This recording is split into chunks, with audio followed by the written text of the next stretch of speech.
ರಾಮನಗರ ಜಿಲ್ಲೆಯ ಹೆಸರನ್ನ ಮರುನಾಮಕರಣ ಮಾಡುವಂತಹ ವಿಚಾರಕ್ಕೆ ಸಂಬಂಧಪಟ್ಟ ಹಾಗೆ ಮತ್ತಷ್ಟು ಅಪ್ಡೇಟ್ಸ್ ಇದು. ರಾಮನಗರ ಜಿಲ್ಲೆ ಹೆಸರು ಮರುನಾಮಕರಣ ವಿಚಾರಕ್ಕೆ ಸಂಬಂಧಪಟ್ಟ ಹಾಗೆ ಕೇವಲ ಹೆಸರು ಬದಲಾವಣೆ ಮಾಡಿದರೆ ಅಭಿವೃದ್ಧಿ ಆಗೋದಿಲ್ಲ, ಭಾವನಾತ್ಮಕ, ಧಾರ್ಮಿಕ, ಪೌರಾಣಿಕ ಸಂಬಂಧ ಇದೆ ಅಂತೇಳಿ ಸಂಸದರು ಮಾಹಿತಿಯನ್ನ ಕೊಟ್ಟಿದ್ದಾರೆ. ಭೂಮಿಗೆ ಬೆಲೆ ಜಾಸ್ತಿ ಆದರೆ ಪ್ರಯೋಜನ ಇಲ್ಲ. ರಾಮನಗರ ಜಿಲ್ಲೆ ಹೆಸರು ಮರುನಾಮಕರಣ ವಿಚಾರಕ್ಕೆ ಸಂಬಂಧಪಟ್ಟ ಹಾಗೆ ಬರ್ತಿರ್ತಕ್ಕಂಥ ಅಪ್ಡೇಟ್ಸ್ ಇದು. ಕೇವಲ ಹೆಸರನ್ನು ಬದಲಾವಣೆ ಮಾಡಿದರೆ ಅಭಿವೃದ್ಧಿ ಆಗೋದಿಲ್ಲ, ಭಾವನಾತ್ಮಕವಾಗಿರ್ತಕ್ಕಂಥ, ಧಾರ್ಮಿಕ, ಪೌರಾಣಿಕವಾಗಿರ್ತಕ್ಕಂಥ ಸಂಬಂಧ ಇದೆ ಈ ಹೆಸರಿನ ಜೊತೆಯಲ್ಲಿ. ರಾಮನಗರ ಜಿಲ್ಲೆ ಹೆಸರು ಮರುನಾಮಕರಣ ವಿಚಾರಕ್ಕೆ ಸಂಬಂಧಪಟ್ಟ ಹಾಗೆ ಡಾಕ್ಟರ್ CN ಮಂಜುನಾಥ್ ಕೊಟ್ಟಿರ್ತಕ್ಕಂಥ ಹೇಳಿಕೆ ಇದು. ನೂತನ ಸಂಸದರು ಕೇವಲ ಹೆಸರನ್ನು ಬದಲಾವಣೆ ಮಾಡಿದರೆ ಅಭಿವೃದ್ಧಿ ಆಗೋದಿಲ್ಲ, ಭಾವನಾತ್ಮಕ, ಧಾರ್ಮಿಕ, ಪೌರಾಣಿಕ ಸಂಬಂಧವನ್ನ ಕೂಡ ಗಮನಿಸಬೇಕಾಗುತ್ತೆ.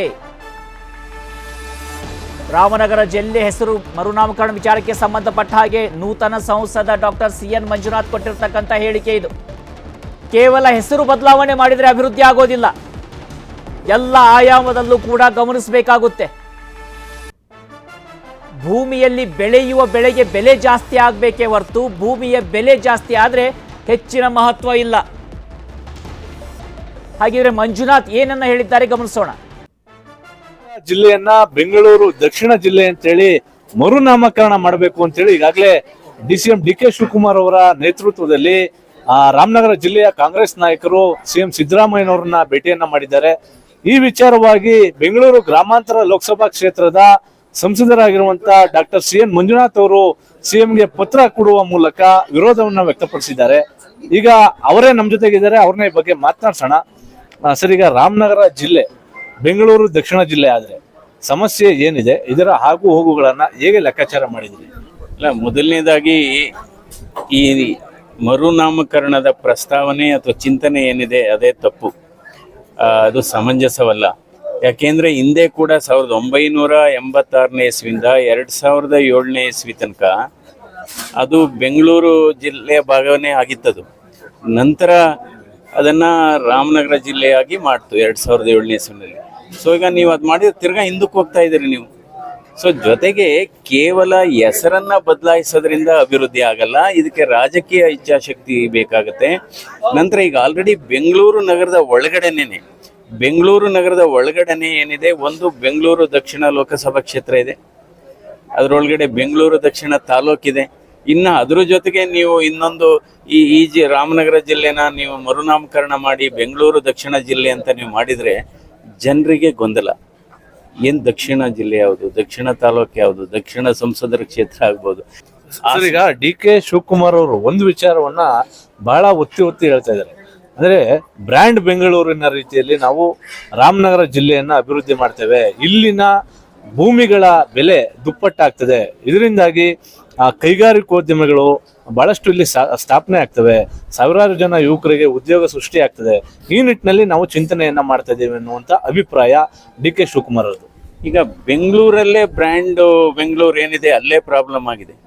ಅಲ್ಲೇ ಇವತ್ತು ಮೂಲಭೂತ ಸೌಕರ್ಯಗಳ ಕೊರತೆ ಇದೆ, ಅಲ್ಲಿ ಸರಿಯಾಗಿ ಏರ್ ಪೊಲ್ಯೂಷನ್ ಇದೆ, ತ್ಯಾಜ್ಯ ನಿರ್ವಹಣೆ ಸರಿಯಾಗಿ ಆಗ್ತಿಲ್ಲ, ಎಲ್ಲ ಕಾಮಗಾರಿಗಳು ಸ್ಥಗಿತಗೊಂಡಿದೆ. ಇವತ್ತು ಬೆಂಗಳೂರು ಬ್ರ್ಯಾಂಡ್ ಬೆಂಗಳೂರಿಗೆ ಅಲ್ಲೇ ಡ್ಯಾಮೇಜ್ ಆಗ್ತಾ ಇದೆ. ಈಗ ರಾಮನಗರ ಜಿಲ್ಲೆಯನ್ನ ಬೆಂಗಳೂರು ದಕ್ಷಿಣ ಅಂತ ಮಾಡಿದ್ರೆ ಈಗ ಪಕ್ಕದ ಕೋಲಾರ ಆಗಿರ್ಬೋದು, ಚಿಕ್ಕಬಳ್ಳಾಪುರ ಆಗಿರ್ಬೋದು, ಈ ನಿಟ್ಟಿನಲ್ಲಿ ಅಂದ್ರೆ ಬೆಂಗಳೂರಿಗೆ ಅಂಟ್ಕೊಂಡಿರುವಂತ ಏನು ತಾಲೂಕುಗಳು, ಜಿಲ್ಲಾ ಕೇಂದ್ರಗಳಿದಾವೆ, ಅವರು ಕೂಡ ಒತ್ತಾಯ ಮಾಡಿದ್ರೆ ಆಗಿನ ಪರಿಸ್ಥಿತಿ ಏನಾಗ್ಬೋದು ಸರ್? ಹೌದು, ಅದಕ್ಕೋಸ್ಕರ ಇದೆಲ್ಲ ಸರಿ ಇಲ್ಲ, ಸಮಂಜಸ ಇಲ್ಲ ಇದು.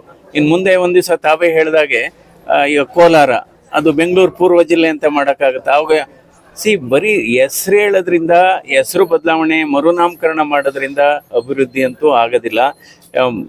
ಇದು ಇಲ್ಲೇನೆ ಸ್ಥಳೀಯವಾಗಿ ಏನು ಅಭಿವೃದ್ಧಿ ಮಾಡ್ಲಿಕ್ಕಾಗುತ್ತೆ ಅದು ಮಾಡಬೇಕಾಗುತ್ತೆ. ಹಾಗಾದ್ರೆ ಇಡೀ ರಾಜ್ಯನೇ ಬೆಂಗಳೂರು ರಾಜ್ಯ ಅಂತ ಮಾಡೋಕ್ಕಾಗುತ್ತಾ? ಸೊ ಅದೆಲ್ಲ. ಈಗ ತುಮಕೂರು ಅಭಿವೃದ್ಧಿ ಆಗಿಲ್ವಾ, ಹುಬ್ಳಿ ಧಾರವಾಡ ಅಭಿವೃದ್ಧಿ ಆಗಿಲ್ವಾ, ಮಂಗಳೂರು ಅಭಿವೃದ್ಧಿ ಆಗಲಿ, ರಾಮನಗರನೇ ತಗೊಳ್ಳಿ. ರಾಮನಗರ ಜಿಲ್ಲೆನೇ 2 ಜಿಲ್ಲೆ ಆದಮೇಲೆ ಅಲ್ಲಿ ಏನಾಯಿತು, ಒಂದು ಲಾ ಕಾಲೇಜ್ ಬಂತು, ಒಂದು ಇಂಜಿನಿಯರಿಂಗ್ ಕಾಲೇಜ್ ಬಂತು, ಅದು ಡಿಗ್ರಿ ಕಾಲೇಜ್ಗಳೆಲ್ಲ ಬಂದವು. ಸೊ ಹೀಗಾಗಿ ನಾವು ಆ ರೀತಿ ಪರಿಕಲ್ಪನೆ ತಪ್ಪು ಅಂತ ನನ್ನ ಭಾವನೆ. ಇದಿಷ್ಟು ಡಾಕ್ಟರ್ CN ಮಂಜುನಾಥ್ ಅವರ ಮಾತು. AT Venkatesh, Prabhu news 18, Ramanagara.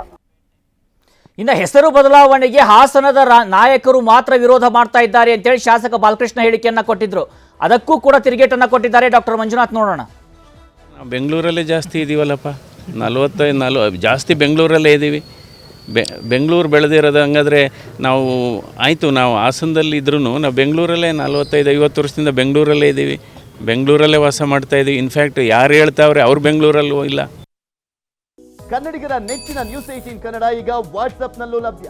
Karnataka, ದೇಶ ವಿದೇಶಗಳ 360 ಡಿಗ್ರಿ ಸುದ್ದಿಯ ವಿವರಗಳನ್ನ ನಿಮ್ಮ ಕೈ ಬೆರಳುಗಳಲ್ಲೇ ಪಡಿಲಿಕ್ಕೆ ಈ QR ಕೋಡ್ ಅನ್ನ ಸ್ಕ್ಯಾನ್ ಮಾಡಿ, ನಮ್ಮ ಚಾನಲ್ ಫಾಲೋ ಮಾಡಿ, ನೋಟಿಫಿಕೇಶನ್ ಆನ್ ಮಾಡಿ.